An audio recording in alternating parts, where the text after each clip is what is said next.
Field in Dover High School. I'm Pete Barker along with Joe Karen. Spaulding High School baseball as the Spaulding High School Red Raiders at 2-3 after losing their first 3 games of the season, meeting the Dover Green Wave 3-2 with that last win a forfeit win over Nashua because of violation of the pitching rule.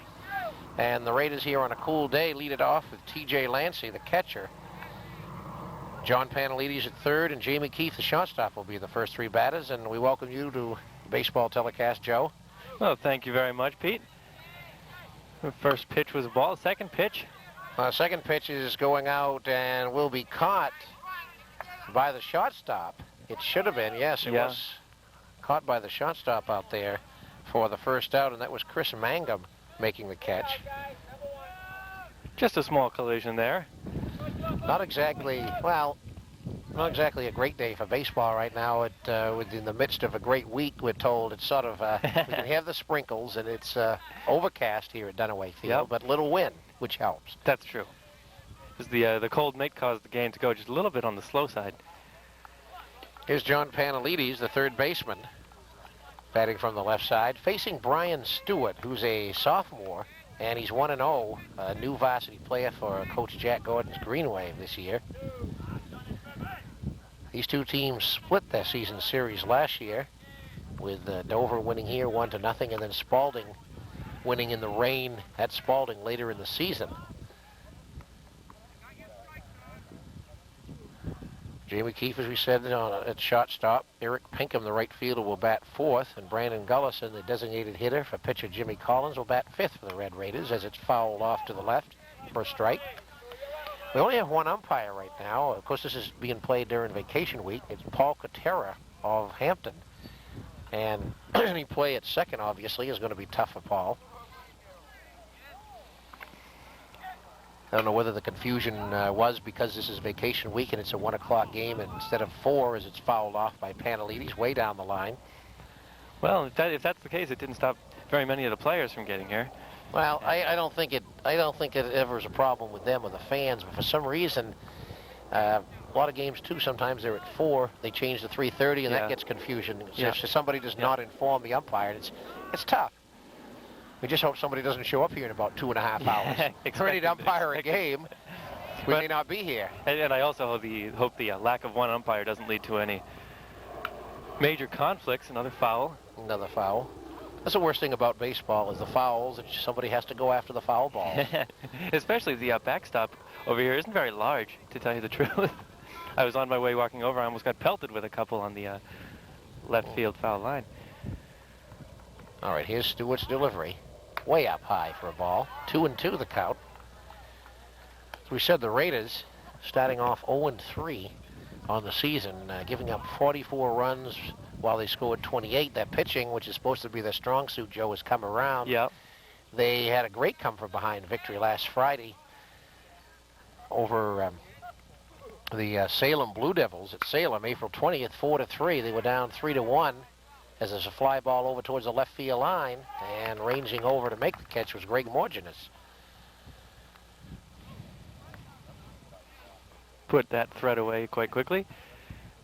So Panelides down, the first 2 up, and the first 2 out here in the top of the first inning. Supposed to be with you, Paul. And Jamie Keefe, the shortstop, coming to the plate. Well, the Raiders could make this a 3-game winning streak for as much as that's worth. It's certainly better than losing 3 in a row. Well, they were picked in preseason to finish among the top 4 teams in Class L, because 16 teams go to the tournament. And a little bloop out of back of second base. It's going to go in for a base hit for Keefe. Yep, some very nice placement there in between the shortstop and second baseman. I'll bring up Eric Pinkham playing right field today. Eric Pinkham and Kevin Ford combined to win 6-4 over Bishop Girton on a night game a couple days ago on April 23rd, but Spaulding got rolling after losing 9-8 to Bishop Girton on April 18th. They wound up coming from behind to beat Salem when they were down to their last batter in the 7th inning and won 4-3-8, Joe. So that's a way to break a losing streak. Certainly and get is. rolling.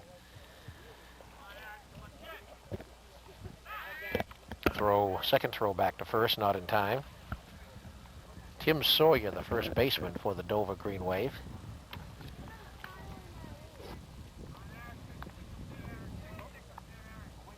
Stewart, and there goes the runner. The pitch is high. The throw down to second. It's not in time. It takes a hop, but it's backed up by the shortstop Mangum, for a stolen base for Keefe. And the pitch is ball 1 to Pinkham. Brandon Gullison, the designated hitter, is the next on-deck batter. Raiders in the middle of as we said, 7 games and 8 days on the road. I should say, the first 8 games they're playing their first 7 on the road. Wow. And they come home Wednesday, May 2nd to face Winnicott, the first home night game of the season at 7:30, a game we'll have on Channel 3.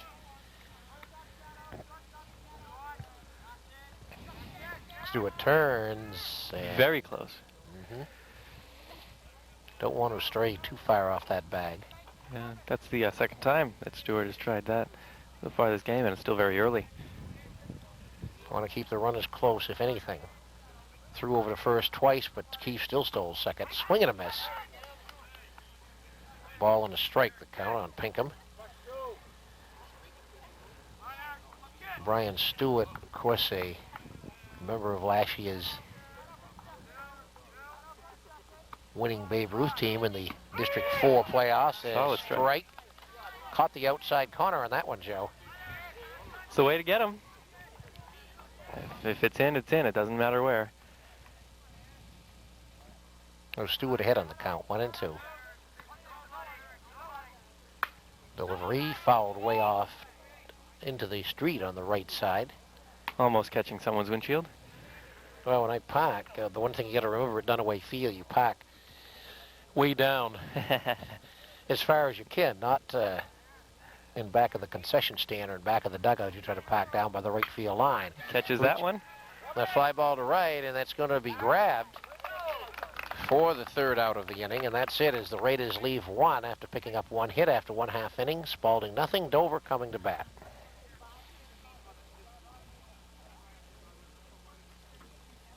Alrighty, let us know what's going on. Thanks very much.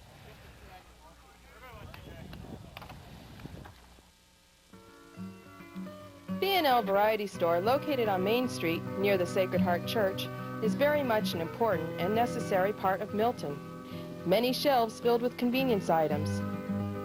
The giant coolers stocked full of all kinds of beverages and beer, milk and juices. The deli area that features fresh, ready-made sandwiches or made-to-order slices. And of course, the friendly, personable service offering hot coffee, megabucks, or just a morning cheer. It's B&L Variety Store located on Main Street in Milton.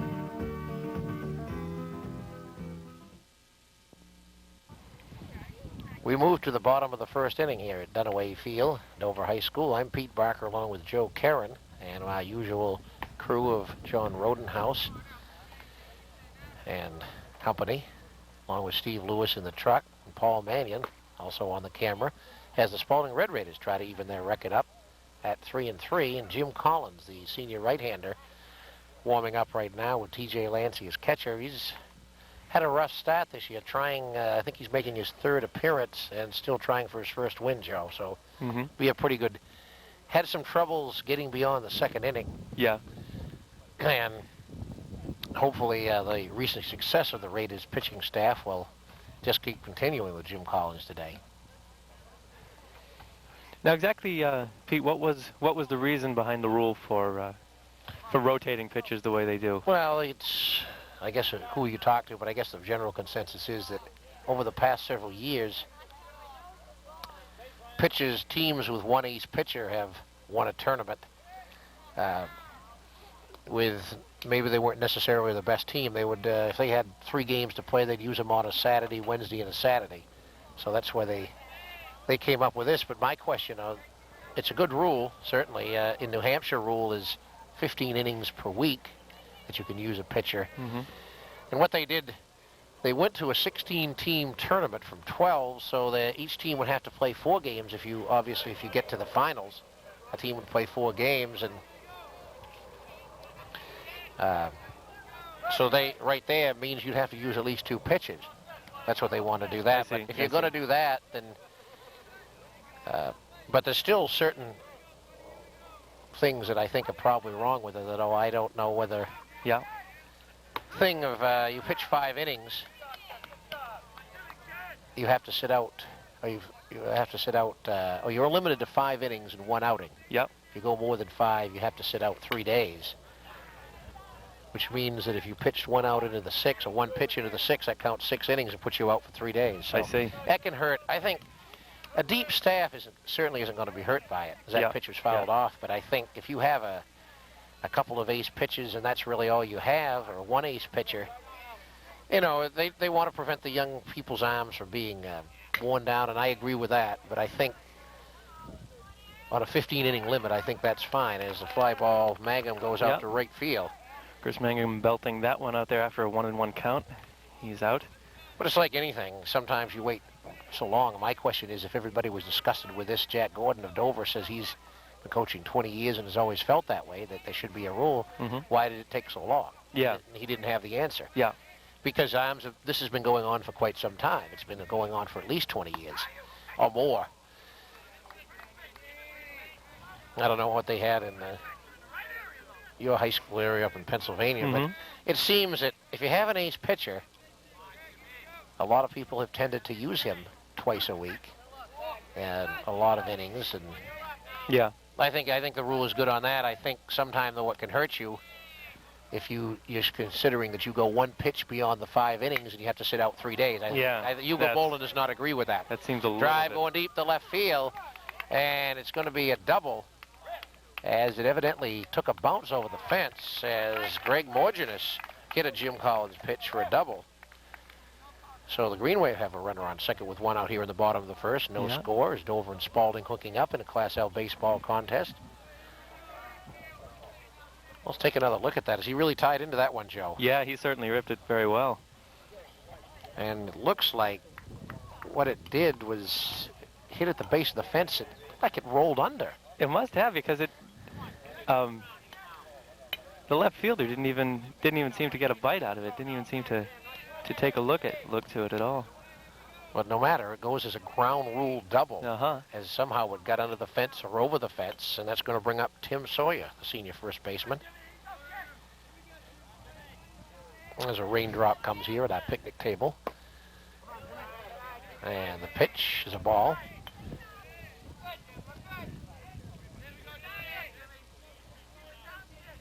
So Paul Cotera doing the game by himself as of right now. Yeah, has no problems yet. Doesn't seem. I think it's probably best that the umpire schedule for the plate shows up, if anything, if it's going to be 1 instead of the bases. Yes, and if you don't bring your gear, which most of them do. Yeah. And a ball. Collins looks like he's just missing outside and low, Joe. Yeah, that's the corner of the base that he caught before for a strike. And it comes inside and gets a strike around the letters. On deck is the right fielder, Bob Williams. Dover at 3-2, Spaulding 2-3, and the pitch is outside and low for ball 4. 2 on for the Green Wave. Yeah. As we have a little bit of a sprinkle coming down, whoever tried to put a rain dance on this morning didn't work. Well, the Green Wave is building up some sort of a threat now, with 2 runners on base and only 1 out. We should bring in Bob Williams up, the right fielder, with center fielder Ori Carr on deck. Pitch, and it comes outside as Collins. Looks like he's trying to use the corners to his advantage. Has not been able to do it as of the moment. Here at Cool and maybe Sprinkly, Dunaway field. Strike called. Yeah. Morginos and Sawyer on second and first base.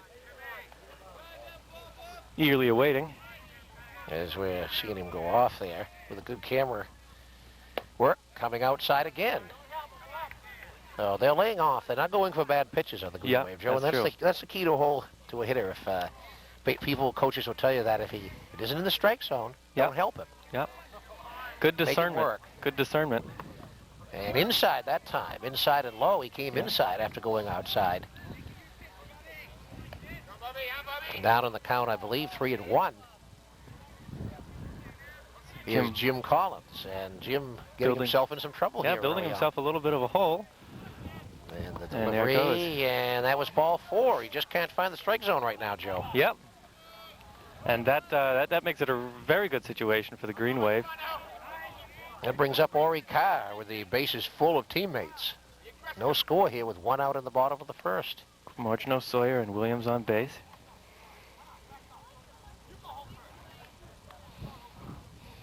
Ori Carr, not even any pressure on him.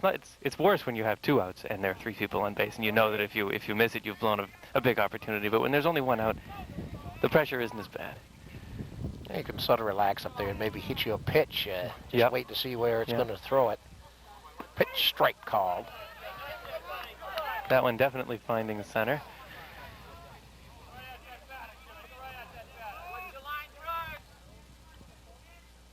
One down. Here comes the 1 strike pitch. Gets it strike 2 called as he came up around the letters that time.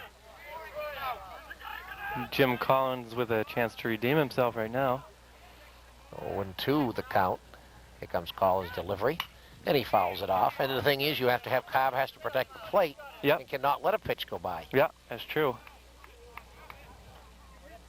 There's the beauty of not being able to strike out on a foul.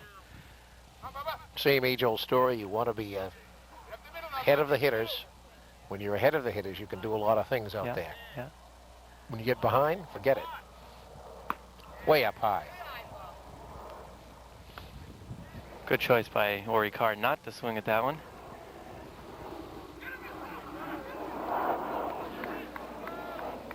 I myself have never had an easy time swinging, trying to decide which pitch was going to be good for me. Well, I always tend to. Oh, you did play baseball. Oh yeah. Okay. Yeah, I always tended to go for things high. Strike 3 called as the pitch broke inside on the inside corner, and Carr is down. So 2 down. 3 Green Waves on base right now. Got Steve Meserve, the third baseman, a senior, coming to the plate, batting, of course, from the right side, facing Jim Collins. Collins would certainly like to get out of this mess, swinging a mess. Couldn't find the plate there for a while. I think Jim threw about 10 pitches. He threw 8 balls, and then all of a sudden he's come back and was able to pick up a couple of, actually 3 called strikes. Carr did not swing at any of those. Now he's got Meserve swinging at high pitches. Yeah, it only takes a few inches of curve as it comes to the plate to fool those batters. Keep him off stride. Now Jim Collins will see where he'll work. He'll go up high. Very close. Very he wanted close. it to drop in. It started to drop, but I believe it started late. Yeah, he thought he had it. He was halfway to the dugout. Oh, he and half the team. You see that at the major league level, any level. They start getting, they say, "Oh no, come on." There it is. Swing and a miss, strike 3. The ball is, well, the bases are loaded, so he's out anyway. He dropped the pitch. But it doesn't matter because the bases are loaded. So a nasty situation. The bases left loaded by the Dover Green Wave, and after 1 complete inning, no score between Spaulding and Dover. Now what do we have then?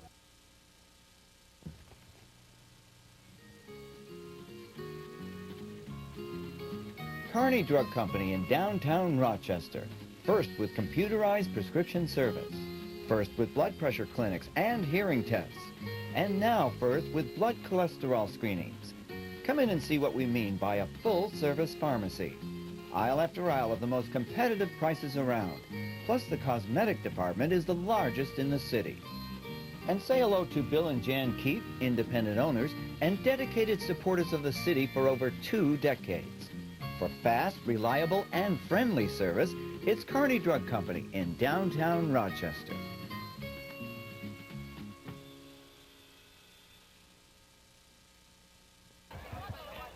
This is Red Raiders coming to bat in the top of the second inning here at Dunaway Field, Dover High School. I'm Pete Barker with Joe Karen.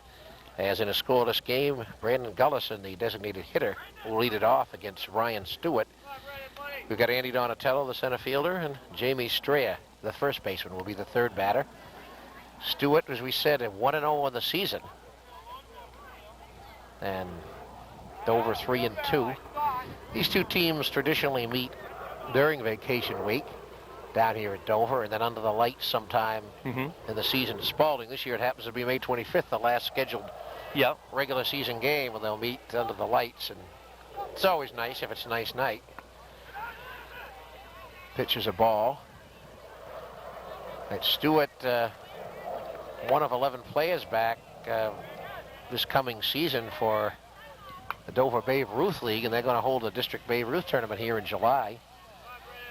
Last year they wound up going to the state tournament with 11 14-year-olds, so wow, they have 11 15-year-olds back. Still a fairly young team. Yeah, but that a lot pitch of those, going over our heads. all right, that did get fouled over the trucks and everything. Here comes Stewart's pitch. Stewart, of course, a couple of years ago, Joe, you may not be familiar, but the Dover Northside Little League went to the Little League World Series, and Stewart was a member of that team. They won the Eastern Regionals, and he hit a mammoth home run in the regional final to get the team off to a 2 or 3-0 lead, a mammoth home run. So you can see how big he is as a 15-year-old. Wow. Yeah, and he certainly held himself well last inning, and pitching a cold strike there. As we said, Paul Cotera, the only umpire, so evidently there was a mix-up in the scheduling as Gullison swings and misses at a pitch in the dirt. Strike 3.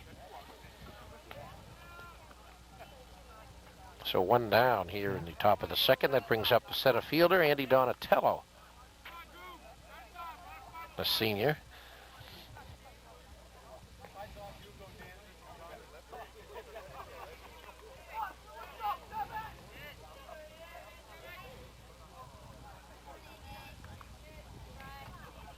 Up high for a ball.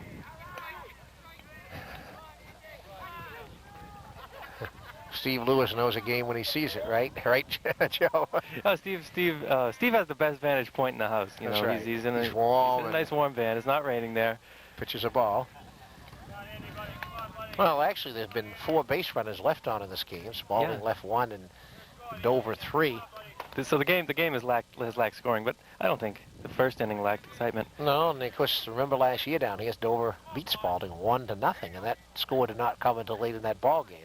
Because then they played about a 12-7 game later on in the season. There's a ground ball to third.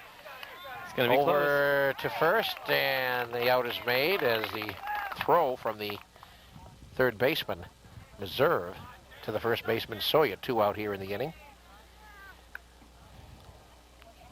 Brings up Jamie Strayer, the first baseman. They make it so much easier than it actually is. Catch a ground ball coming at you is one of the hardest plays to make. I mean, you bouncing have trouble along with the it? grass. Yeah, I guess that's exactly what I'm saying. I could never follow a ground ball when it was coming fast. Always bounced up at the last minute.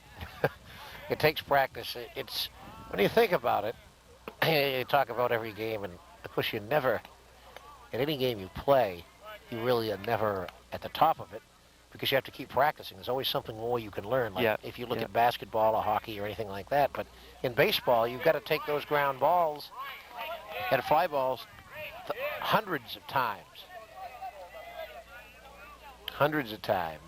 and so you can judge it. It's just tough. I couldn't do it myself with what little baseball I played back in Little League days, way back. I forgot what it was. They used to play. My situation team would play at. It's called Record Press. Way back. I mean, way back. So far back, it's tough to remember. Didn't last long in that league though. Here's the delivery.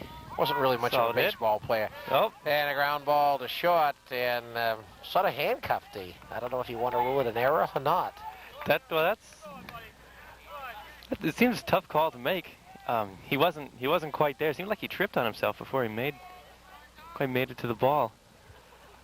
Well, that's what it appeared to be. So wasn't able in the position to clean it, to cleanly field the ball. Yeah. What would you do, Joe, based on your baseball experience? Give him an Based on error my, again? I think I would call that an error because all things considered, he still should have made it. Okay, that's an error. Strayer reaches it. We'll rule it an error.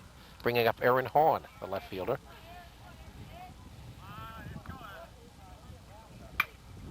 Horn popping it up over the right side, foul. As Sawyer goes over, but it's way out of play.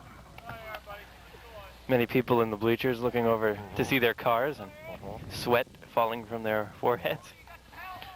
Well, I could tell Steve Lewis I played Little League ball when there was a field where the road that goes in back of Spaulding High School now is. That really dates me way back. Before Steve ever heard of Rochester, New Hampshire. There's the second up. Okay, thank you, sir. Second umpire. Okay, that and I know who that second umpire is. I'll have to get my memory bank out. He's going to flip through the files. First name is Alan, and he lives here in Dover. Any other demographic information we can pull up right away?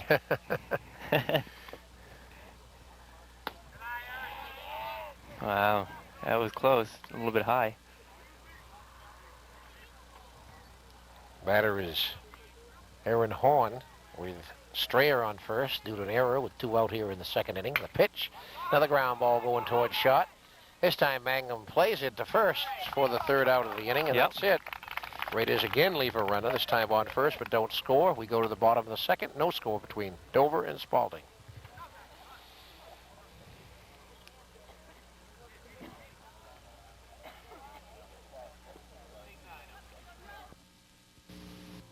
Dry cleaning done the right way at Cullen's Cleaners, 130 South Main Street, across from the Rochester Common. So many people recognize that Cullen's work is professional, and here are some of the reasons why. Red Neeland, Ruth Chase, Peggy Simmons, and Liz Batchelor. And just as importantly, your dry cleaning is done right on time, every time. Open Monday through Friday, 7 a.m. to 5:30 p.m., and Saturdays, 8 a.m. until noon. Dry cleaning and pressing, alterations, and same-day service if necessary. Cullen's Cleaners, 130 South Main Street, Rochester.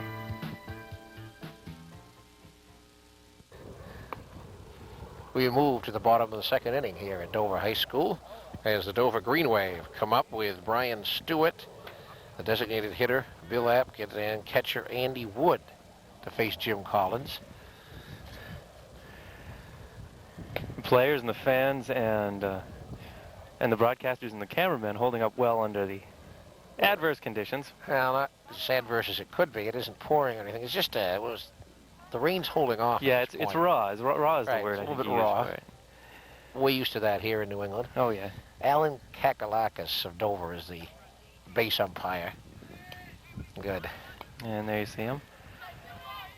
So he's working along with Paul Kutera of the Hampton area, doing the plate today. Feel a little bit safer that if there are any close calls out there in the field, they'll be better covered now.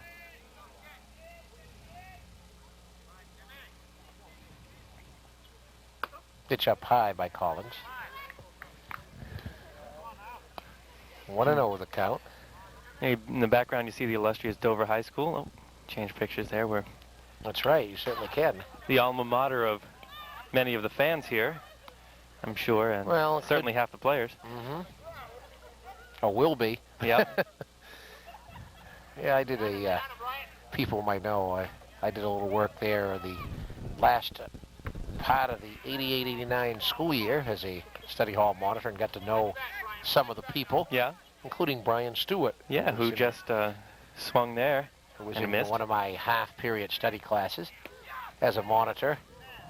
Pitch comes inside, and Stewart looks back. I said, what? So I don't know what a pitcher thinks about when he bats, because when you're a pitcher, you know what you want. What are you looking at? What you want on the other end of the stick? Catches that. As he fouls it off to the right side. And well, he's coming back to the plate, so I don't think first baseman caught it. Certainly chased it down, though. designated hitter, the designated hitter, Bill Apkin, a junior, is on deck. Stewart, the sophomore, swings and misses again, for strike and that 3. is 3. And here's Apkin hitting for the second baseman, Briggs. And Andy Wood will be the third batter in the inning, the junior catcher. Of course, the Green Wave last year lost several players from their team. Jeff Pierce, the shortstop, who was a senior now, is not out. And catcher Craig Burley graduated, including their ace pitcher Chris Brooks. But that's what happens to everybody. Every team loses people. Collins' pitch is strike called. Yep, so that's it's 0-2 right now. So Collins, after struggling in that first inning, he's certainly cleaning some house right now. Getting ahead of the count. Strike 3 called. Up and down, as they say. 2 up, 2 down here in the bottom of the second. We go to Andy Wood, the catcher. Yeah, I guess that's a fundamental problem with school sports of any kind, collegiate, high school level. Got a maximum playing career of 4 years. Wood swings and misses at a high pitch for strike. So I know many people who tried to stretch it to 5. Can't do it in high school. Well, a 5th-year senior. There is such a thing if you don't have a program below the 8th grade in junior high. Yeah. Teams have played in the small schools in New Hampshire. Have played 5 years as basketball. Wow. Players. Wow. You can't. Some is 6. I think if you don't have. Up and down again. And again, a swing and a miss. 3 batters up and down, clean for Jim Collins. And that was it, and we go to the top of the 3rd inning with no score between Spaulding and Dover. Looking to buy or rent a home that combines city elegance and convenience with the unhurried pace of the country? Brook Farm Village Condominiums in Rochester has it. Spacious, bright living areas, modern appliances, and efficient design, all framed by 20 rolling acres, perfect for active recreation or just relaxing. Brook Farm Village is open weekdays from noon to 6 p.m., so stop in or call 335-3008 for an appointment. Marketed exclusively by Executive Properties, Rochester, New Hampshire.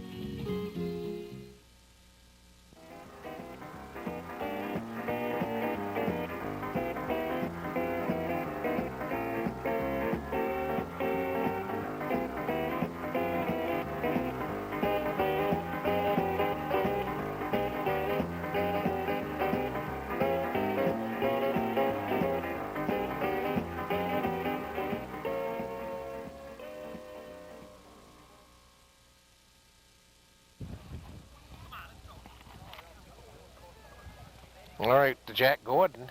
As you can see, the head coach, he says he's been coaching 20 years, not here at Dover High, though, but 20 years baseball. He coached at Trape Academy.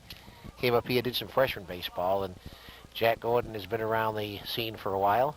3-2 this year. Last year, his Dover team wound up making the tournament and lost in the first round, and he's looking to go 4-2 today. So he's had many practices in cold weather and crummy weather. Oh, yeah. Oh, if you... Tell you, to be a baseball coach, it's tough.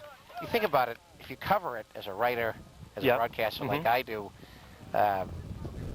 you just go there. You don't have to prepare for anything. You go there, do the game, and get out. But you don't have to do the practices. You don't have to do the preseason just 3 hours work. 3 hours work. The scrimmages. You don't do any of that. It's really, you got to be dedicated to be a baseball coach in New England or probably in Pennsylvania. I don't know. Just about anywhere. But you know, simply the nature of the beast is that you know, you're not going to get rich, and it's Wisawati, Jay Wisawati, the second baseman for Spaulding, leading it off up the middle and past the dive of the shortstop Mangum. Just getting through the eye of the needle there. One side of the pitcher, one side of the shortstop, one side of the second baseman. Well, Wisawati leads it off with a single here in the 3rd inning.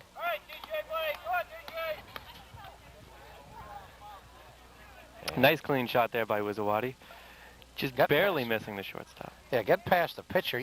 Stewart really didn't have much of a chance because it was hit with some velocity. Yeah. But Mangum couldn't quite get over to get it on the dive. And here's T.J. Lancey, popped to the shortstop his first time up as the throw goes to first. But in some areas, of course, of this country, it gets warmer sooner and you can get out and get better weather. Yeah, you're right. Strike there by Brian Stewart. Of course, some areas of the country really love their baseball a bit more than others. Just to take an example, not of baseball, but of football, let's say, in Texas is incredibly popular. You know, broadcast on major market stations, and you could equate it to a college game in this area. You know, from what I've seen. Even more so, Yeah. I think. I think you probably have more attendance than you do at a college game in this area. Here's the delivery by Stewart. Swung on, going out in back of second base. Catch made by Briggs for the first out. Just sort of a little pop.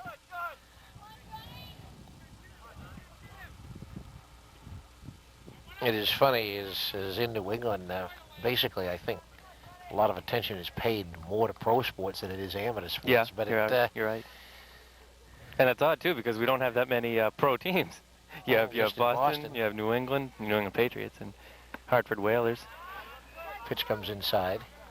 Well, one thing the players don't have to worry about today is getting any annoying sun in their eyes as they're trying to catch those fly balls. Well, it's Panalides, the third baseman, at the plate. No, they don't have to worry about that. Pitch low.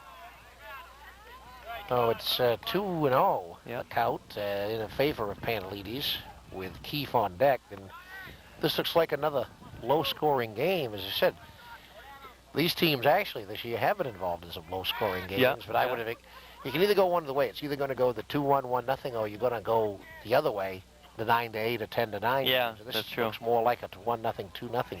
Yeah, especially in weather like this, it sort of puts a damper on aggressive play, aggressive hitting, if that makes any sense.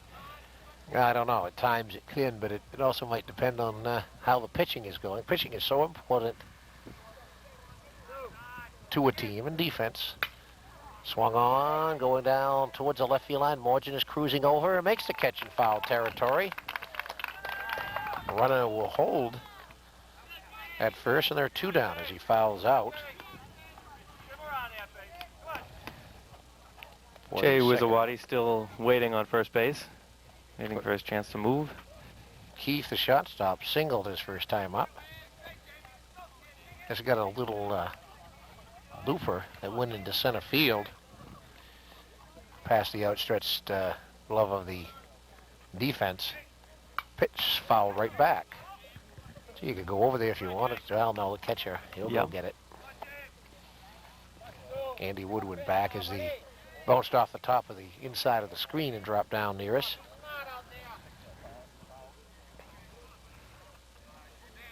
Jamie Keefe on a 1-0 count. Pitch, changeup. Boy, did he let up on that one, Joe. Yeah. You could see as it came in, but it was too high. He was expecting it, though. He was a little bit disappointed to see it not called a strike. Certainly was. Wanted it to drop a little better than that. Here he comes, and another breaking pitch he tried to throw outside for a ball. Yeah. In the dirt, stopped by Wood. There's Stewart down in the count. Or behind in the count. Keefe the batter. Third inning. And he swings on and hits it out to right center. Who's going to make that catch? The center fielder will settle under it, and that's going to end the inning. So again, the Raiders get a runner on, but cannot push it across after 2.5 as we go to the bottom of the third. No score between Dover and Spaulding. Yep.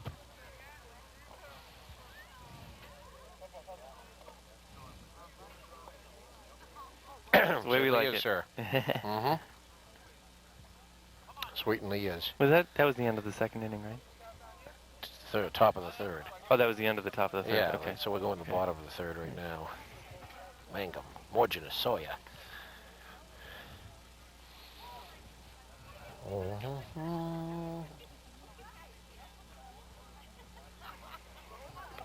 Yeah, I did. I'll bring it up again. Yeah, I like Bishop Girton. Let's not bring it up. Both my brothers went there. Both your brothers went to Bishop Girton? Yeah. Well, we knew this anyway, but we're just going to remind you again that Spaulding did avenge a loss at 9-8 to Bishop Girton by beating them 6-4 on their own turf. And unfortunately, one of the players who totally hit the heck out of the ball, Paul Bushway, Yeah. the outfielder for the Raiders, is not here. today, or is not playing today because of a ankle injury to his right ankle of going back to the bag at a practice the incorrect way, jumping back instead of sliding back. So took away almost a 700 batting average, according to head coach Hugo Bolin. Wow. Raiders. That's tough when you do that, because Bushway, a tough left-handed hitter. Spaulding crowd here at Dunaway Field. They are to our right in back of the Spaulding dugout, which is on the first base side, and got a pretty good, fairly decent Dover crowd, but it's the type of day that's not going to bring out a lot of people to sun themselves just the because diehards. it is not that good. Just bringing out the diehards. Well, there also is a crowd out in the left field, back of the left field fence. About 7 or 8 people in back of the left field fence. I guess that's from what we understand, some people who traditionally just sit out there. And we're in the bottom of the third. The Dover Greenway, no score between Dover and Spaulding at Dover High School's Dunaway Field. And Chris Mangum, the shortstop, will lead it off against Jimmy Collins. Takes it outside. Mangum flew out to right field the first time up in the first inning. He's a senior.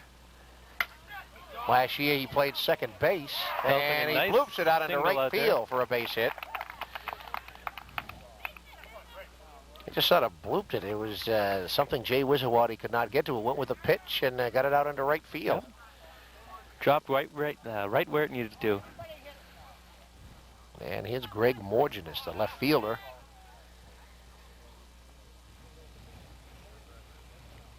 You see Chris Mangum once again. Basically went where the pitch was hit, and Wisawati was unable to get to it. And also coming in, trying to make the catch, was Eric Pinkham, and he could not get, so it was a no man's land out there between the two of them. Yep, you're right. Collins now, the runner on. And it's a ball. It's going to be, as we get into the late inning, we're bottom of the third now. You're going to be looking for sacrifice bunts at some point. Yep. Next couple innings, you're going to have to in a 7-inning ball game, of course. Because in the bottom of the third. Now, you're not looking at it right now, but there's a pitch and a ball. Of course, he's also got the number 3 and 4 hitters coming up if Morgenis should reach. Yep. So 2-0 to Morgenis. Greg Morgenis, the senior left fielder for the Green Wave, takes a strike call as Paul Katera says it hit the corner. Of course, every time you notice there's been those balls on the corners for strikes, you hear one side or another objection. Oh, yeah. Oh, yeah. Yeah, we heard it. You always hear that in the pros. We heard it from the Dover side. Pitch. Chris Mangum taking a pretty good lead off of first base. Getting the catcher to threaten to throw it down there. Because Dover and Spaulding have a nearby rivalry, because of the proximity of the two schools, which are, well, by my count, about 15 minutes apart. Yeah. So you can see everybody knows each other and all that type of thing. So sometimes it's a battle. It has been. Well, in New Hampshire, schools that are 15 minutes apart are close. Right, and the same with Dover Portsmouth. Yeah, yeah. So down the road. Yeah. Of course, then when you're at Oyster River, Durham, and you have to go all the way up to Concord to play Merrimack Valley or something, your rivalry goes. Yeah, right. You don't have one. Yeah. Here's a slow ground ball, left side, coming over. Panelides gets the runner at first. Panelides played it right at that type of thing. Mangum is able to go down to second. Panelides had to come over to his left, cut the ball off, and throw out Morgenis. And that's going to bring up Tim Sawyer, who walked in the first inning but was left stranded.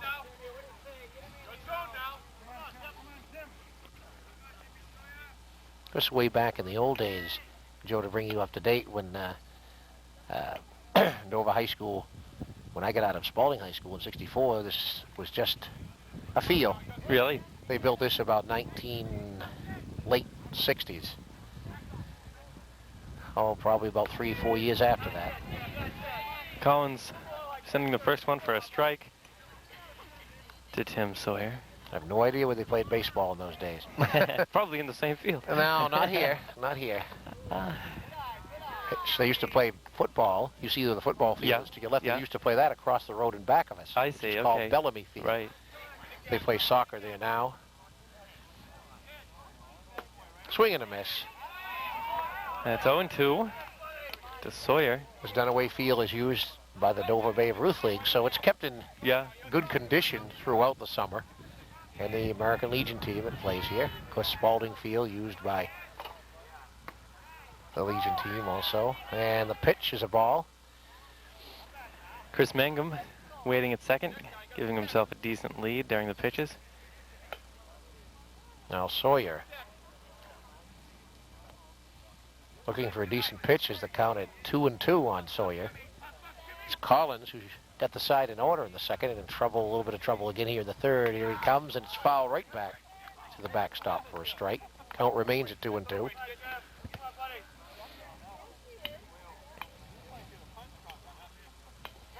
There's the 16 teams going to the tournament out of 19. Of course, the pitching rule can be tested then because the top 4 teams, it doesn't matter. You don't get a bye, but a top 4 team would have to play 4 games anyway, so you're going to need the pitching as it's fouled off again. It's sometimes you don't think a team at the 16th position should be in a tournament, but then again, it's sort of a reward for a season knowing you got that one more chance to play. You're right. They used to go with 12, but they're doing it in every class in New Hampshire now. They've gone to 16 teams, I believe. That might be incorrect, but they're going at least 3 of them, and there's a wild pitch. Now, a runner on third. Chris Mangum making his way. Was it my imagination, or did Tim Sawyer indicate to him not to try it? I think he just held up his hand saying, don't try coming home. Yeah. Going to third was no problem, as the pitch got away far enough to do that. I think another fouled off again.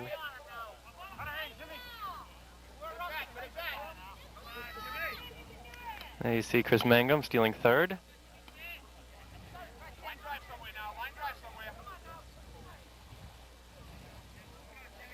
Sawyer still up there, fouling him off. And he draws the ball 4 finally, boy. Talking about he fouled off some maybe hittable pitches and drew ball 4. So for Collins, that's the 3rd walk issued by Jim Collins. We're in the bottom of the 3rd inning, no score. Runners at 1 and 3 now for the Green Wave. Runners at the corners, 1st and 3rd. There's a cleanup man, Bob Williams, drew a walk in the 1st. Way high. Now, pitcher starts doing that. Sometime you are steering it. Yeah. Or just not following through, because that's way off the mark. Yeah. Throw to first. Trying to keep the runners tame.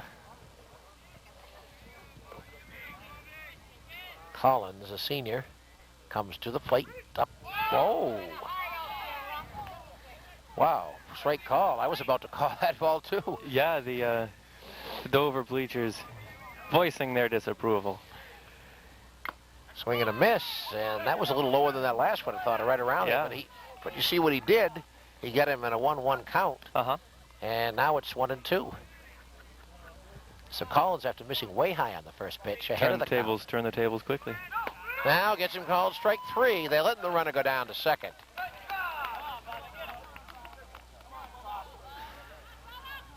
They let the runner go to second, so there are 2 runners in scoring position. I guess in the rule book, that's not.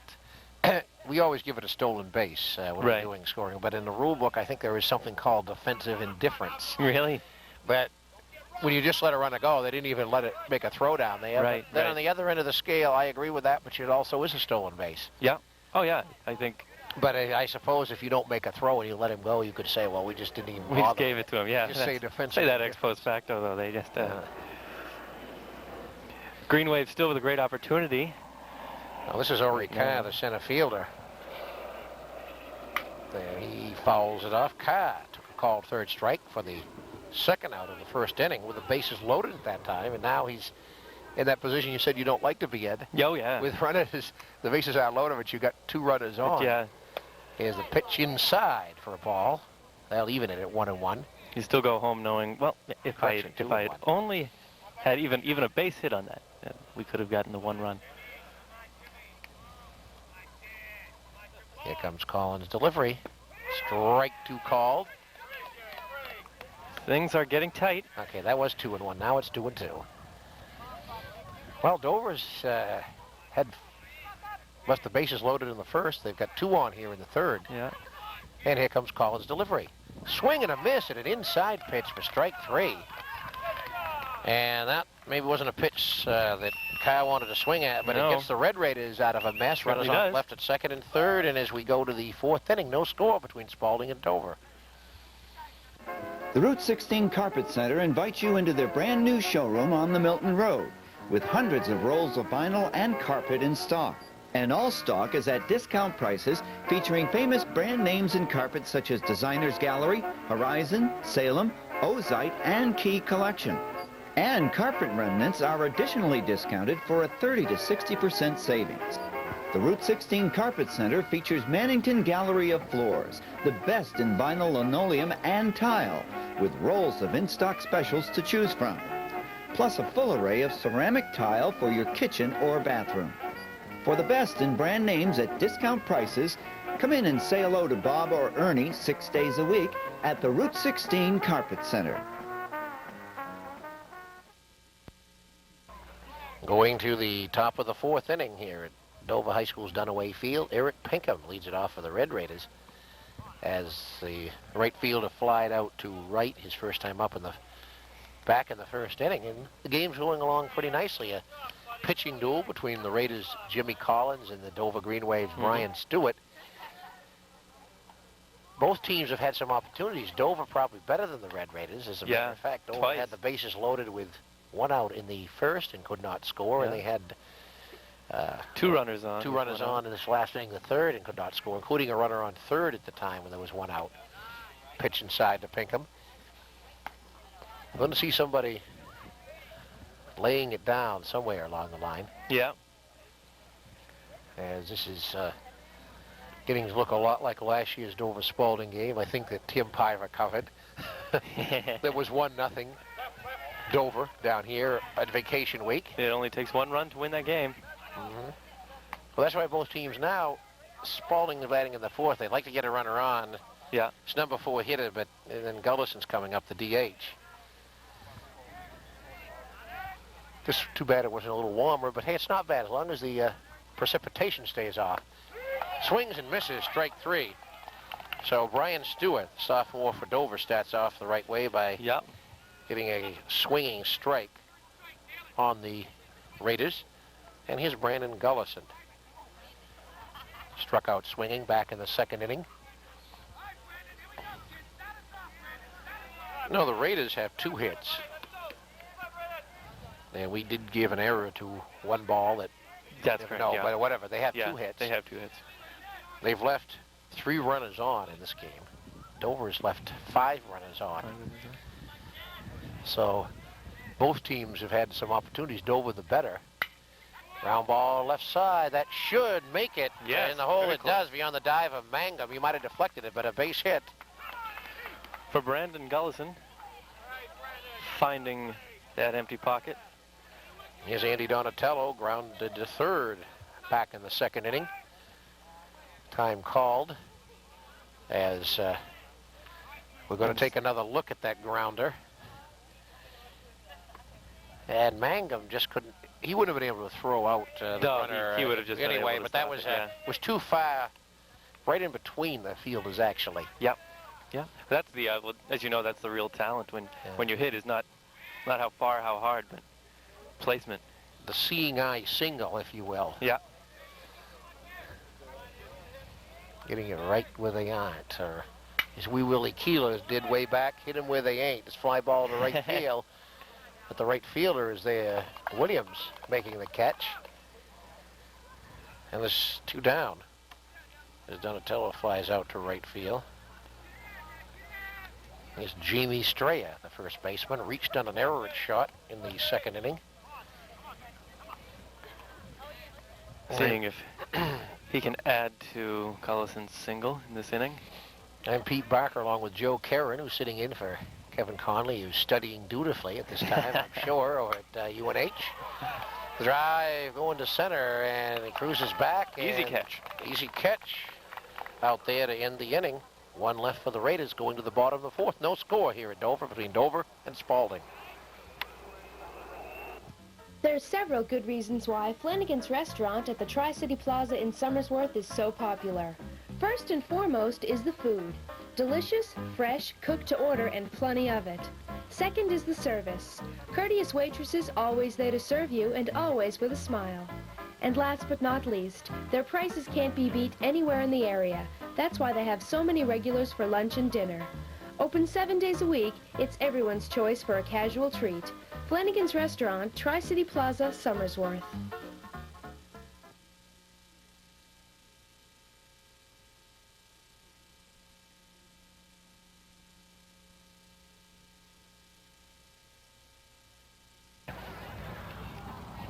Sounds like a good count to me, Joe, as we're right here at Dunaway Field at Nova High School. Better than I've heard before, though.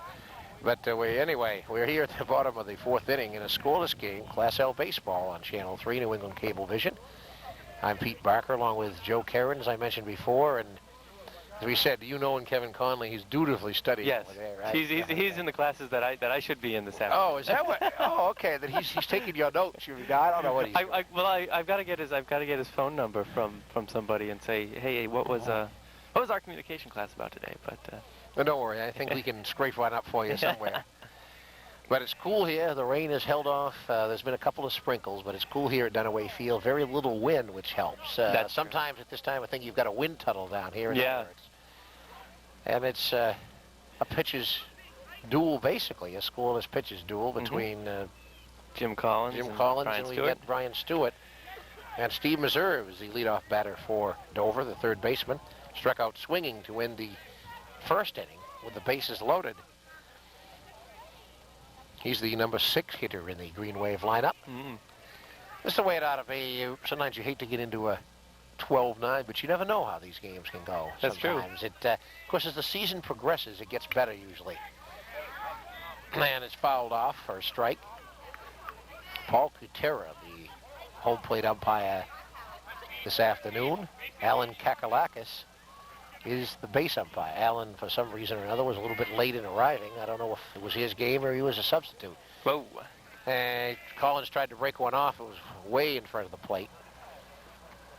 Catching the umpire in the shoulder. It's dark. It's rather dark out here. There isn't a great deal of light. It's dim enough to cause the street lights to go on, the automatic light sensors. You actually do need lights out here right now, to tell you the truth. It's so overcast. Yeah. That you could use lights. Swing and a miss. You know, I just speaking for myself, I would have a hard time judging depth. Catching and judging depth of a ball coming at me, especially in this light. You just can't see it that well. Collins up, swing and a miss, strike 3. A pitch. It looked to be out of the strike zone, but Meserve goes down. That was out. That was way high. Oh yes, it seems as though, however, Jim Collins has been cajoling the Dover Green Waves to hit his pitches even when they're not good. Well, that's Jim's 8th strikeout according to my statistics. 8 strikeouts, and he's allowed. Let me just check here on hits. I have him only allowing 1 hit to the Green Wave, and that was Greg Morgan. Correction. He's allowed a couple hits. Yeah, 2 hits. 2 I think, and the others were walks. 2 hits. Morgan has got a single pop fly going out of play by the first base dugout. So Collins has allowed 2 hits. He's walked 3 and struck out 8. Now, 2 of the walks and 1 of the hits were in the first inning, so other than that, it hasn't been too bad. He's put a cap on it lately, definitely. There you see number 9, Brian Stewart. Pitcher for the Green Waves now up. The base is empty. Stewart struck out swinging in the second inning.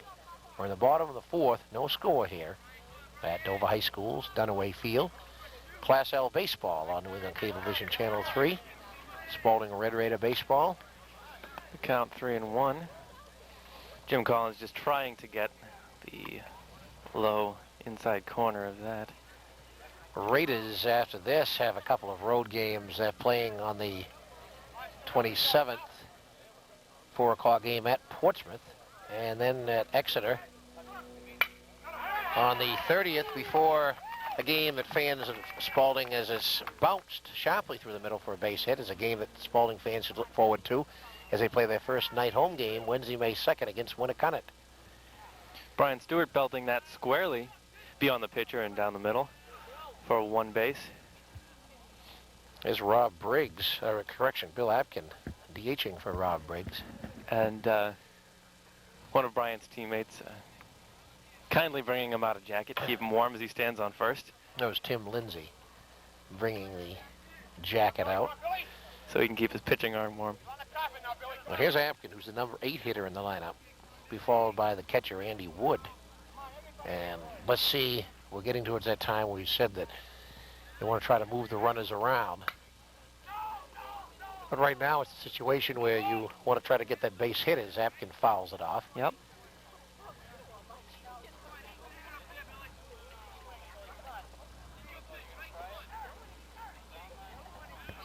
But Collins has a runner to contend with on first, and the pitcher, his opposite number, Brian Stewart.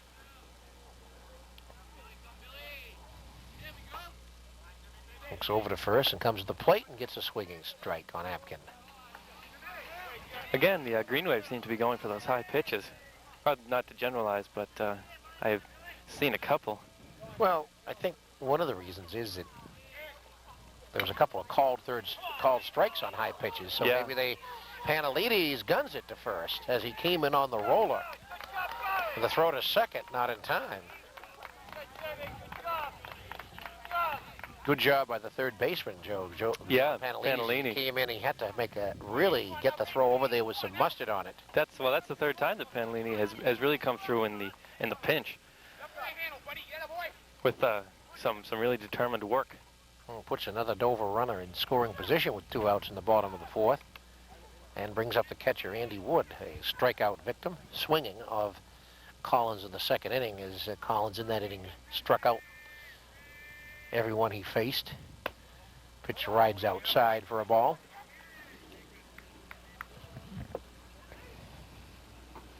So it is cool and overcast, but as long as the drops stay off, we're all right. Everyone's set. As long as you're not playing in mud. All right. Pitch up high for a ball. Field in good shape for this early in the year. Been around a few fields, and it's amazing how they look. This one looks quite green for as early as it is in the year. That's 3-0, pardon me. To Apkin, or to Wood rather. Correction, Apkin went out. So this is Andy Wood, the catcher. Chris Mangum, the shortstop, on deck. At the right batter here is the pitch outside, and Wood draws the walk. So now 2-1, 2 out. Keep doing this, you get somebody's going to come through with a hit from eventually. inside, and the run's going to score eventually. The law of averages. This is the 7th. Will be enforced. The 7th runner that has been on. That ball going straight back to the backstop. A count 0-1. Batter Chris Mangum, fly to right in the 1st. Single to right field to lead off the 3rd. Got to 3rd and inside the, well, I don't even want to call that a wild pitch or a pass ball, but it was in the dirt. Let's call it a wild pitch. Yeah, that was tough for the catcher to get that, I think. And that puts runners in scoring position again. Where have we seen this before? Little deja vu. The feeling that something like this has happened twice. And Jimmy Collins has been able to work his way out of it. Yeah. With strikeouts. And here's a fly going out to left center field, coming over. Who's going to make the catch? The left fielder, Horn, makes it, and that's it. As Jimmy Collins escapes another jam. Yes, we go breathes to the a 5th. sigh of relief. He certainly does. As we go to the 5th inning, still scoreless here at Dover, between Dover and Spaulding. The whole group here is just great. You feel like you're coming into the family, not just a dealership. You don't have to hassle with them. You know you're getting the best possible deal. And I guess the best thing is the service department afterwards, you know your car's going to be taken care of. But we had General Motors cars for many years, and we were unhappy with them, so we went to the Chrysler Corporation. And I love my car. Yes, I would definitely recommend Tri-City Dodge to my friends. I would recommend Tri-City to anybody. Find out why so many people in the area recommend Tri-City Dodge, honored with the 5-star Quality Service Award from Chrysler. Tri-City Dodge, Route 16 in Somersworth.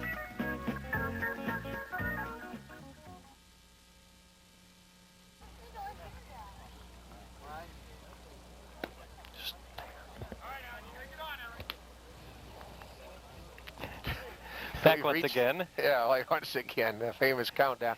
As we've reached the top of the 5th inning, nobody's scored yet between Dover and Spaulding, and the Red Raiders are up with Aaron Horn, Jay Wizawati, and T.J. Lancey. As we were discussing before we went on, Joe, that it's going to be time. We've been talking about it throughout the game, but with only 3 innings left, I'd be surprised to see anyone blow it away. Yeah.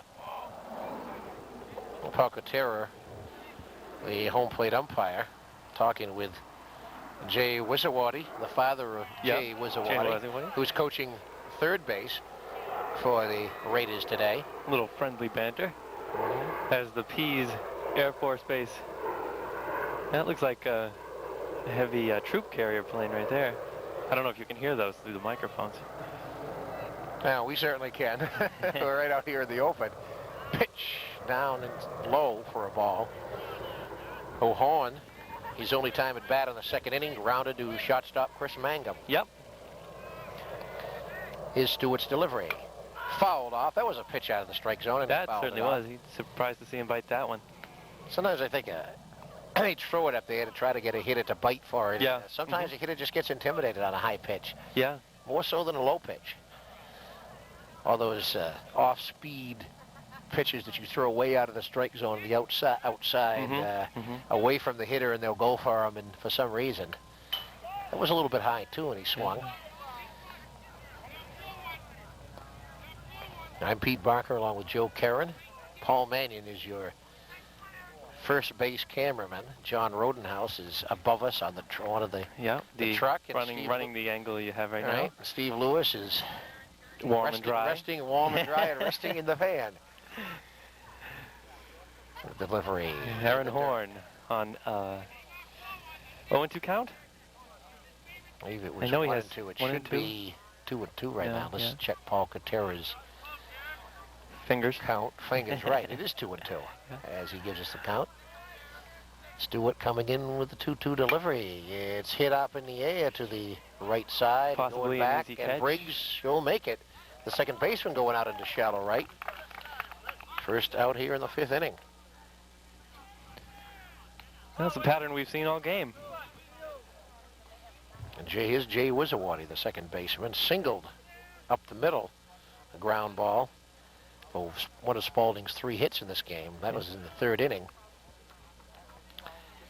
He never advanced any further than first, though. Yeah, that was an exciting hit to get him on to first, though. Just outside there. So between these two teams, Joe, only 5 hits. Yeah. Let's double check that. I think no. No, it was 6 hits. 6 hits between the two teams, each 3 apiece. Now Stewart giving up those 3 hits. Struck out 2. And I don't have him down for a walk. No, I don't think Brian Stewart has had a walk yet.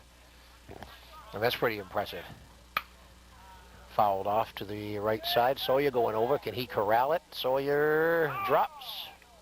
As he did have it in his range, Joe, but it just got away from him. Came over there and dropped right at his feet. Well, as long as you don't make contact with it. I mean, if you're going to catch it, catch it. That's right. Don't touch it. I think perhaps the reason a lot of the batters have taken the bait for those high pitches, I think when you get up there, I mean, the pressure's on and it causes you maybe to make some irrational decisions sometimes. Swing and a miss, strike 3. As Wizawati goes out on a high fastball. And as we said, some of the pitches up high have been called strikes, and that obviously puts you in a hole where you may want to start thinking you've got to swing at it. Here's T.J. Lancey, the catcher. Popped a shot in the 1st. Popped to 2nd in the 3rd. 0 for 2. So compared to the first game that Kevin Conley and I did when it was 9-8, this thing's certainly moving along at a rapid pace and looks more and more like that one run is going to make a difference. Or, very low scoring.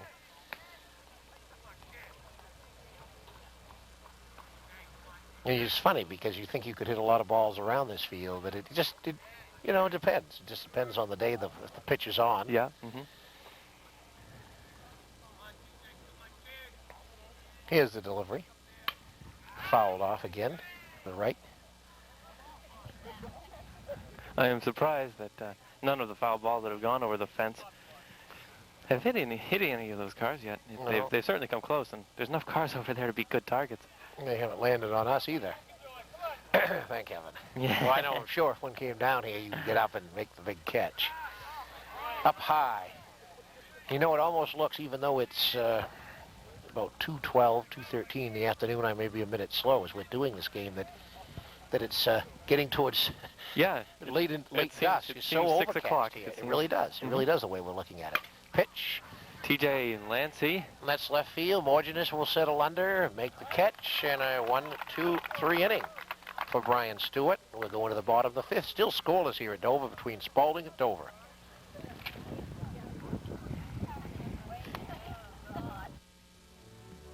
Nard's TV and Appliance Store, 74 High Street in Somersworth, carries a complete line of GE appliances and video products. Nard's is well known for TVs, all sizes and styles, from the most economical to the large screen, plus the latest in VCR equipment and cameras. Refrigerators designed for today's kitchen, one that's just right for you. And Nard's has a large selection of ranges, GE built and GE dependable. Come in and see what outstanding buys are available, and remember that Nard's services what they sell. Nard's TV and Appliance Store, 74 High Street in Somersworth. Steel log.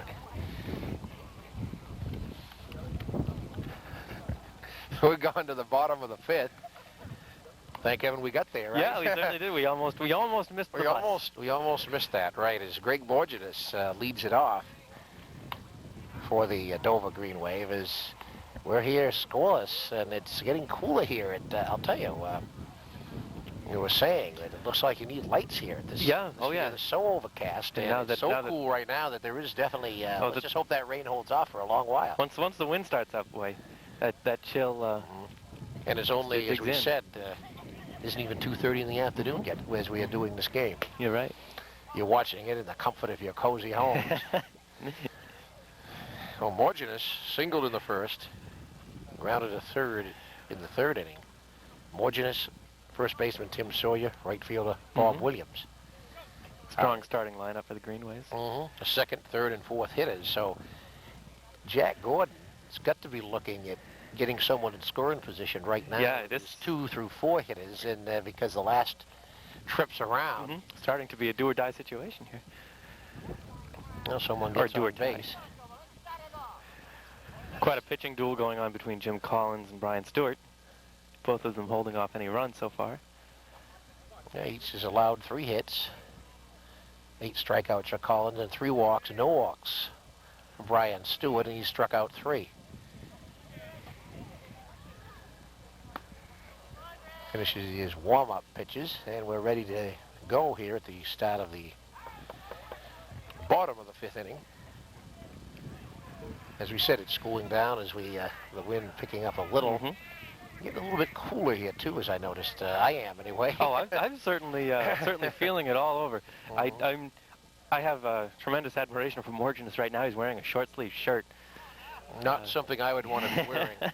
You know, there's people out here in the stands doing the same thing, though. Although I see a lot of people bundled up, too. Oh, yeah. People wearing wool blankets. They're used to that. First. We should have figured that, too, right? We were informed that there were 2 people in the stands with shorts on, so that always happens. And becoming here even 3 hours ago, it was... You wouldn't have thought, right? There was no way it was even that nice. Yeah. It wasn't that nice at all, but... in the event. Well, some people try and dress to force Mother Nature to do what they want them to do. Say, well, if I wear shorts, it's going to be warm. All right. Strike call. Second strike now. The count is 1 and 2. So Collins trying to get the first batter of the inning in Greg Morginus.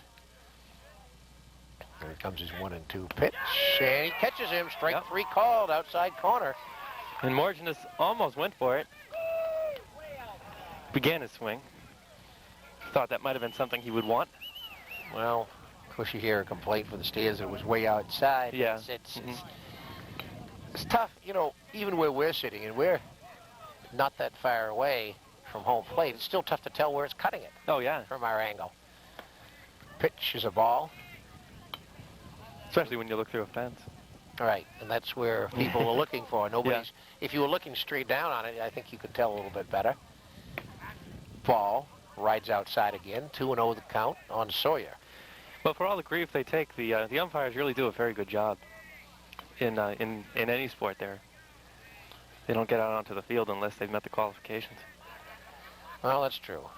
Sawyer's walked twice. Well, an official in a sport is going to take grief no matter what. Yeah, I think what people want is consistency. Yeah. I think Paul Cotera has been consistent this afternoon, even though you might disagree with some calls. He's been consistent. He's been consistent. Yeah, he's been calling him a little bit high, you may say, and but he's been doing it. That's all you're asking for. Yeah. Liner to third. Straight to third base. Panellini's nice play as he's been busy over in the hot corner. I think he has saved the Red Raiders from the Green Waves taking maybe at least a 1 or 2 run lead by making some good fielding plays at third, and that was right at him, but he still had to make the play as he had to go down on his haunches to really make the grab. And then face a ball coming at you that fast. I don't know what's going on up above us, but I know you had to hear that on the sound. I was busy at Pease today. They couldn't send the Goodyear blimp, so they sent something much more impressive. Pop foul. Going out of play. A lot of pop fouls today. Yep. Of course, a game like this is either going to go, we're going to get 1 run within the 7 innings, or you're going to go extra, but it's going fast. Up high for a ball. Bottom of the 5th, 2 outs here. As the Dover High Green Wave batting against the Spaulding Red Raiders. Neither team has scored in this Class L baseball contest. I'm Pete Barker along with Joe Karen. Bob Williams swinging and that heartily for his out. For the 3rd out, we're through 5 complete. No score in Class L baseball between Dover and Spaulding here at Dover High School's Dunaway Field. New England Pizza and Roast Beef at the Lilac Plaza. Newly renovated and able to serve you even better. With careful preparation of the biggest subs in town. And their pizza is well known throughout the city as absolutely the best.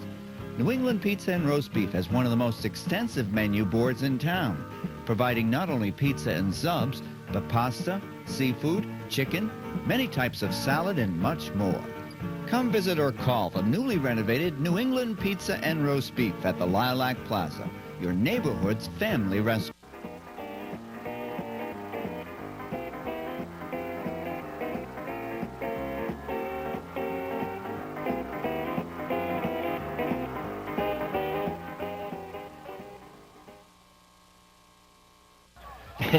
Back once again at Dunaway Field, Dover High School. There we are. Here we are as we get the great countdown, just like they. There's a Hugo Bolin who had his club say everybody up, right? He wants this done bad, I think. He's a very determined guy. It seems like a kind of coach that would intimidate a player or two until you got to know him. Well, he's been coaching. This is his 30th year coaching baseball at Spaulding High. He started coaching when I was in high school, so that means it's, what does that mean? God, he's that when dirt was new. It sure does. Yeah. Abner Doubleday was just playing. He's a 1960 graduate of Boston University, I believe, and I was a freshman in 1960 at Spaulding High. So he came in and taught phys ed in the elementary system. I didn't really get to know him too well until later after that, but been around a while. That's quite a calling, quite a dedicated calling to put your energies into. You know, 30 years of cold baseball. Give some time to the young guys, though. You know, and sure, give them some direction in life and some direction in the sport. As the pitch is a ball to Panellini's. Panellini's the star third baseman over the past couple of innings. He's been the one. Making some clutch throws to first base and one clutch catch.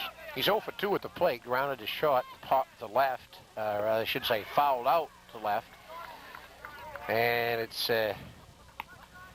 checking the count now, as Panelides is ahead on it, Yeah. I believe. Well, if he does a good job on as good a job on offense as he's done on defense, then he's got my vote for the MVP right now. Whatever they want to do. And inside, ball 4, as it was 3-0 at that time. So Panelides leading off the top of the 6th inning. And let's see what the Raiders do with Jamie Keefe, the shortstop, who singled in the first, flied out to center to end the 3rd. Jack Gordon, the Dover coach, coming out to have a talk with Brian Stewart, his pitcher, and Andy Wood, his catcher, and checking, obviously, the infielders to make sure they all know where their responsibilities are. Got to look at it now. You've got to look at somehow, and I know Jack Gordon is talking to his people about the bunt. He's got to be. Well, now's the time. They have no outs. They got one runner on base. And whatever strategic means you can use to do it, do it. Yes, indeed. His time is called. As Panelides off the base talking with one of his teammates, the base coach. I don't know if he was talking with Hugo Bolin or not, but time back in. Stepping to the plate is Jamie Keefe. Shortstop for the Red Raiders. Time being stopped again. Panelides must be needing some equipment. New helmet, maybe? I don't know whether he did or not. A long sleeve shirt? Who knows? Anything. I guess we're back into the focus now. Yeah. As you can see, Brian Stewart throws to first. Like the camera angle as we got Stewart throwing to first. Yeah. And a quick switch to Paul Mannion's shot at first base. He's down on the other side of the dugout. And there's the bunt we're looking for. Was Stewart doesn't hesitate. He throws to first. Good bunt by Keefe. Yeah. And the runner goes to second. We knew that was going to happen. Yeah.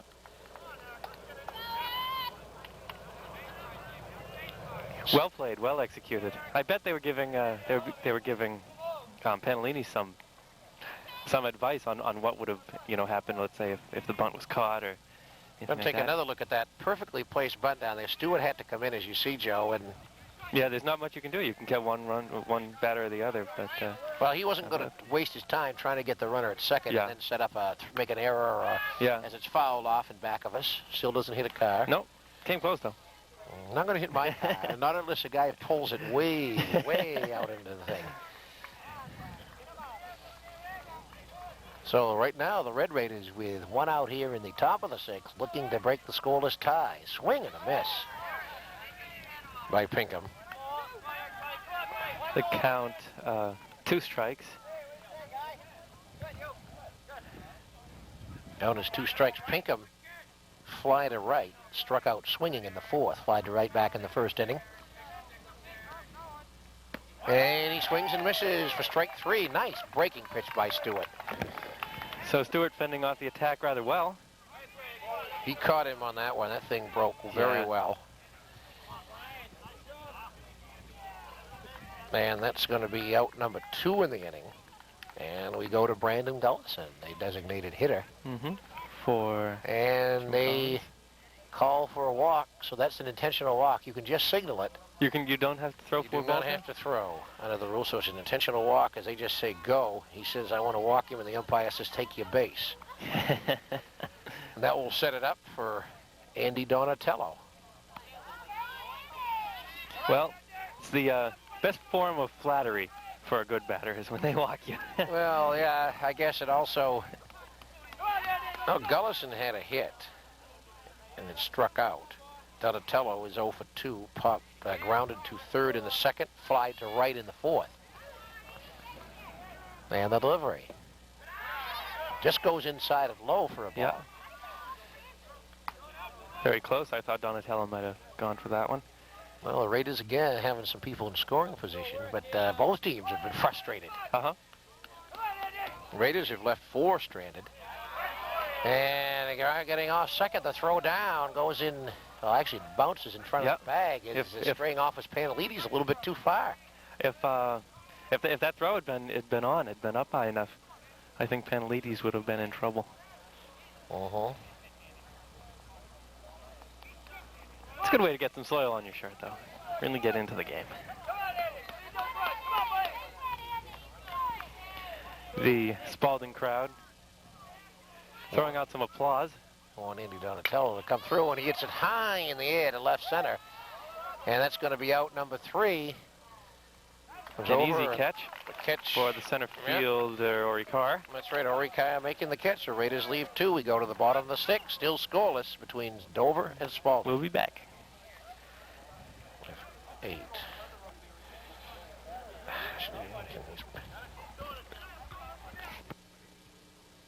My name is Jesse Cordy, and what I'm going to tell you is real. On January 4th, 1987, a passenger train en route between Washington and New York collided with a freight train. In the trial that followed, the engineer admitted to having smoked marijuana and overlooking security measures. They say that marijuana doesn't hurt anyone. But this time, 16 people died. Among them, Laura Cordy, my wife.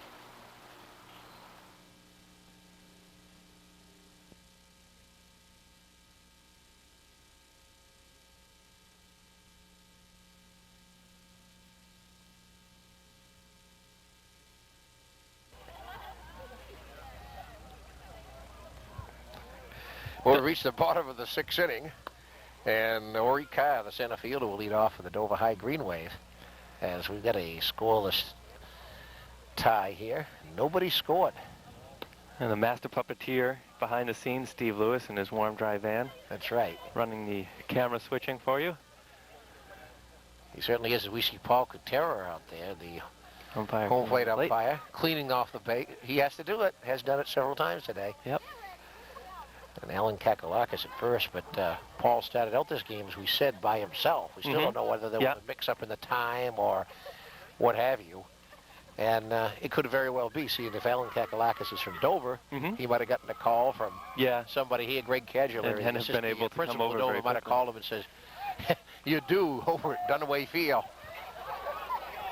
So a strange thing started the a version of the wave. Yes. I know that young lady starting it. Tita Wobel is her name, a senior at Dover High School.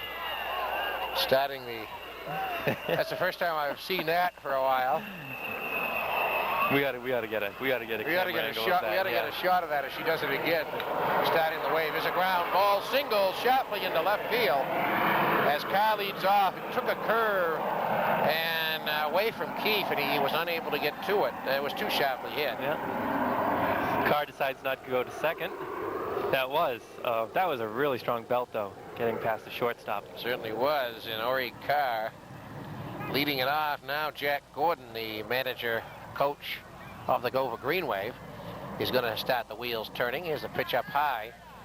With reserve at the plate, he struck out twice. I think it might look like bunt time at this point. Yeah, I feel a little tinge of excitement going through the Dover team right now. Well, they got to get that run at this point. A run here could be really crucial. There goes the runner. There's the throw by Lancey, the tag, and he's in there. He's they safe. say he got under the tag by the tag of Wizawati. Yep, I think he just barely got under that tag. Yeah. Jamie Keefe was not happy. He was back in the playoff coming over from shortstop. Yeah. But instead of now, the thing. Gonna see that again.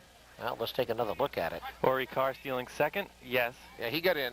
Ori Carr got in with the head first slide. Now you set it up with a runner back on the bunt. Collins bobbles it, throws to first in time. The strategy by Jack Gordon worked, obviously, Joe. Yeah. Once he got the runner down to second on the steal, Panelides, who was playing in, went back, so he had every place to bunt. Yeah, well, that's a natural choice. Certainly is. And now Meserve does bunt. And Jim Collins almost did not make the throw in time to first base. No, he juggled the ball, finally got a hold of it. Now, are you going to look for a suicide or something bunt of that nature with Brian Stewart, the pitcher, at the plate? He struck out swinging and singled.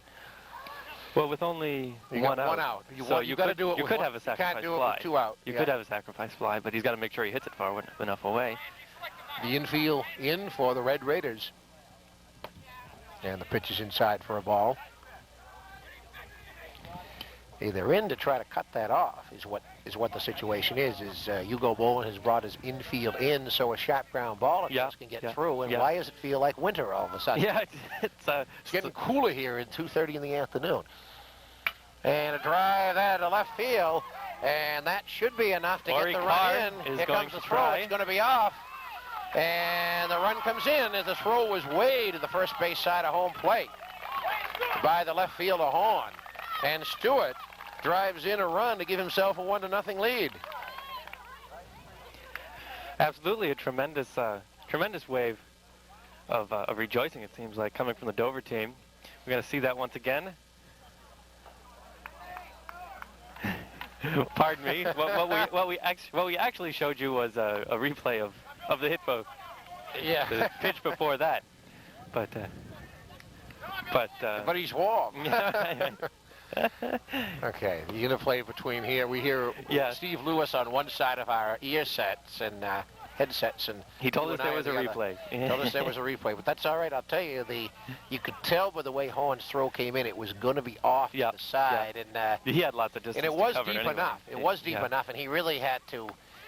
I'm just wondering the strike call to Bill Apkin. That in a place like that, you almost need a relay where you throw it to the short or something. In that case, it was about 10 feet off to the side, up in the front part of the dirt towards the first base side. The catcher had no chance of getting Carr out on that play. Not unless you had a perfect throw. Mm-hmm. That's correct. As the old cliche. And you did need a perfect throw in that situation. And but the Dover team obviously elated that after more than 5 innings of play. Well, they got it with one out in the 6th, and it took until the bottom of the 6th. And I think the run last year that Dover scored to beat Spaulding here came in the 6th inning, 5th or 6th inning. So it was that type of game there. Brandon Gullison was the Spaulding pitcher that time, and they lost it 1-0. And there was a wild pitch or something that led to that run. But you got to get him on the offensive end too. Which up high to Andy Wood, the catcher. You've got Apkin on first. 1-0 as Dover finally broke this scoreless tie here at Heels. Brian Stewart, the pitcher. Sacrifice. What happened in the inning? Ori Khan led off with a sharp single to left field. Stoll second was immediately sacrificed to third by Steve Meserve on a bunt back to the mound. And then Brian Stewart flew out to left fairly deep to Aaron Horn, and they come in a rip right past Collins out into right center field. The runner heading for third. They'll throw into second. There'll be runners at the corners with 2 down for Dover here in the bottom of the 6th. Boy, did Wood get some wood on that. No pun intended. No pun he intended ripped at that all. one. He certainly connected. And well, it seems like the Dover team, the Green Wave, has developed some momentum, and we'll see that again. Just ripped over Collins' glove. Andy Wood really kicking that straight out. Actually, he didn't kick it, of course. He used a bat, but the end result is the same. So Hugo Bolin coming out now to talk with T.J. Lancey, the catcher, and Jim Collins, the pitcher, maybe about what they've been calling at this point. Now, we got a pinch runner. Bill Apkin and Andy Wood on first and third. Okay, we got a pinch runner for Andy Wood. And we may find it at some point.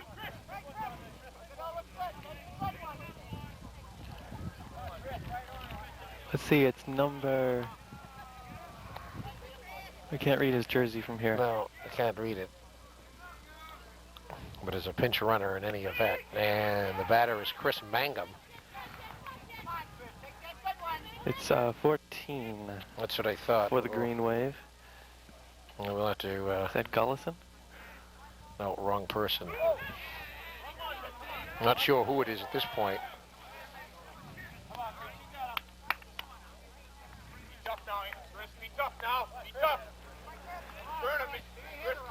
Got a pinch runner on in any event. Anywho. And the pop-up first base. And that's it. Making an easy catch. Holding Dover to only 1 run. Well, that's maybe the big run of the game. A run on 2 hits in that inning as we go to the top of the 7th. Dover 1, Spaulding nothing.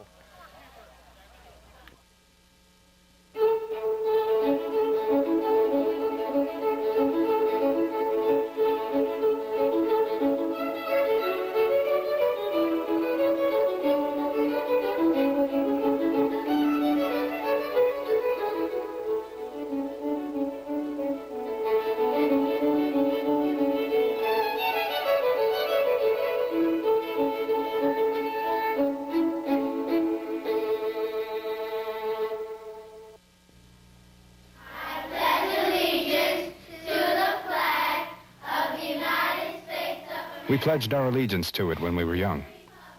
We studied its importance when we were in our teens. We sing its praises at every sporting event. We display it when we celebrate, lower it when we mourn, and honor our heroes with it when they've fallen. It stands for what we are and what we believe in. How we treat it says a lot about us. Boy, it is getting cold. Well, down 1-0 for the Red Raiders. As you see, Hugo Boland by the bench as Jamie Strayer is going to lead off the inning. So the Red Raiders now have to get a key base hit. They had, the Red Raiders have stranded 6, that's right. That's the man there, Mike Whaley of the Rochester Courier, the sports editor of the Courier, who has helped us out on basketball on Channel 3, talking with Hugo Boland. You're going to say, hit out into right field. Who's going to call for it? Briggs, the second baseman, makes the grab. Yep. First pitch hitting. Strayer goes out to Briggs. One up and down. Raiders have left 6 batters in this game. Come up with 3 hits off of Stewart. That's basically it. As they've only come up with 3 hits, they've left 6 batters. They got it on the last inning. A walk and then a sacrifice runner on second, 1 out, but could not get him in. They did get an intentional walk later, but nobody could do anything. Pitch up high by Stewart. So the young sophomore has displayed a lot of poise here this afternoon in the cool conditions. And, you know, when you're in so you get some runs to work with. It's a lot easier sometimes for a pitcher for any pitcher. But now you're talking about you didn't get this run until the 6th inning. Pitch strike called. So it's clearly been a game won by the pitching, or that would be won by the pitching. It's not over yet. And Stewart, if it holds up, will have won his own game. With a sacrifice fly to left with 1 out in the bottom of the 6th inning. Isn't that ironic? That is ironic that he would do that. That was Brian Stewart. To his visually disappointed. Yeah, I would say. Visually, anything you want to look at, he was totally disappointed. He was pleading. He was pleading for mercy at that point. And this, the Red Raiders in a precarious position. They have 1 out already, and this is the one remaining chance they'll have to score. Yeah, the word precarious describes it all right. They don't get a run here, it's all over. Here's the delivery, and he gets hit. Horn is hit as Stewart tried to come inside with a pitch and hit Aaron Horn, and it's going to bring, Jay Wisawati will come to the plate. Yeah. Well, the rule is that you don't try to steal when you're down, but you really need Horn at second base. Yeah. Well, the risks, I mean, I know what you're saying about big benefits. Big benefits bring big risks. Jack Gordon, as you can see, gentleman wearing the glasses out, checking with his group. And is he going to make no, he's not going to make any change on the mound. Talking with Brian Stewart, and as you see the catcher, Andy Wood. Look how you try to break one off and hit him. So that's the runner that the Red Raiders wanted. As you said, they've only had 3 hits. Yep. Wisawati had one of them, and here he single up the middle back in the 3rd inning. Brian Stewart getting some support from the crowd, as is Jay Wisawati. Well, it depends on which side of the truck you're on. Yeah, I know. Which side of John Rodenhouse you're on. And the pitch is a ball. So the drama has gone to the final innings. Yep. As we're in this 1-0 game, Brian Stewart driving in Ori Carr with the only run of the game. Pitch strike called. That was clearly a strike for Jay Wisawati from Brian Stewart. Unfortunately, it's not on a summer day, but when I think of what happened last Wednesday, it's a lot better. Probably 20 degrees better, and that makes a difference. Well, it certainly does. And cool and overcast as we started, and we've been visited by the planes frequently. The infield umpire calling some time while the plane goes overhead. Sort of distracting to play with that kind of noise. Pitch is ground ball hit out to Magnum, and takes a bad hop. And all hands are safe. I won't call that an error. I wouldn't call that an error. That's a bad hop single, and a break for the Raiders is Wisawati was hit fairly sharply. And that's going to be a base hit because he was ready to play it, and it looked like it might have hit a rock or a pebble. Yeah, or any kind of irregularity in the dirt. Sometimes the gods just aren't favorable, you know, out of all the spots in the field where a ball can roll. Now you've got T.J. Lancey up, who is 0 for 3, but he's hit the ball each time. 2 pop-ups and a fly ball to left field. Pop to short in second. Back in the 5th, he flied to left, so the Raiders getting some breaks here. We went out on a hit batsman and a bad hop single. They've somehow stumbled into good position, you know. Who was it? So. Wisawati getting, it was Aaron Horn who got hit. And pitch outside, 1-1. So Stewart in trouble, part of his own making, part of it just by the odds. Bad hop singles have occurred in more than one occasion in baseball games and have determined the outcome. Pitch and hit down to third, and Meserve is going to grab it, step on third. Nice play by Steve Meserve. As it was hit right to him, he grabbed it, stepped on third for the force out. Definitely lots of pressure on him to get that ground ball at that point. If you mess up there, it's over. Especially when you see some bad fortune, some misfortune happen in the play before, you just feel like you're doomed also. Well, Panelides is the last hope right now for the Red Raiders as they're down 1-0 with 2 out and runners on. And the pitch is low. As for some reason, the hands are getting numb, right, Joe? Oh, yes. I could understand that. There's getting kind of coolish. Not a surprise. Another outstanding job by our cameraman, Paul Mannion, first base cameraman, and John Rodenhouse on the truck. High above the diamond, strike call. Solid strike by Brian Stewart. Oh, Stewart might have well been out of this inning if it hadn't been for that bad hop single, despite the hit batsman. That's correct, yeah. Panelides hoping to get on. Panelides back through the middle. Mangum flips to second. That's the ball game. Out of here. That's the ball game as Mangum flips to second to get Jay Wisawati, and over just like they did last year. Defeats the Spaulding Red Raiders 1-0, getting a run in the bottom of the 6th inning. That occurred when Ori Carr wound up leading off with a sharp single to left field. Stole second, was sacrificed to third by Steve Meserve, and Brian Stewart, the complete game winner, the sophomore. That was it. Sacrifice fly to left field, throw was way off to the right, and that was it. As Dover goes to 4-2, Spaulding now 2-4. Got to be disappointed if head coach Hugo Bolin, but I guess basically, Joe, what do you think? It basically turned into a game where the teams they played neck and neck right up until the end, and too many, and it came to the point where that one hit with the runner on third, the ball to the outfield got the one. You figured one run would win this ball game, and it did, and that was the way it went. Now the green waves washed over the Red Raiders, just not by much, but it doesn't take much, and. Well, the Red Raiders wound up leaving 8 runners on base. Yeah. So Hugo Bolin was talking to his club about that problem. They left 8 on.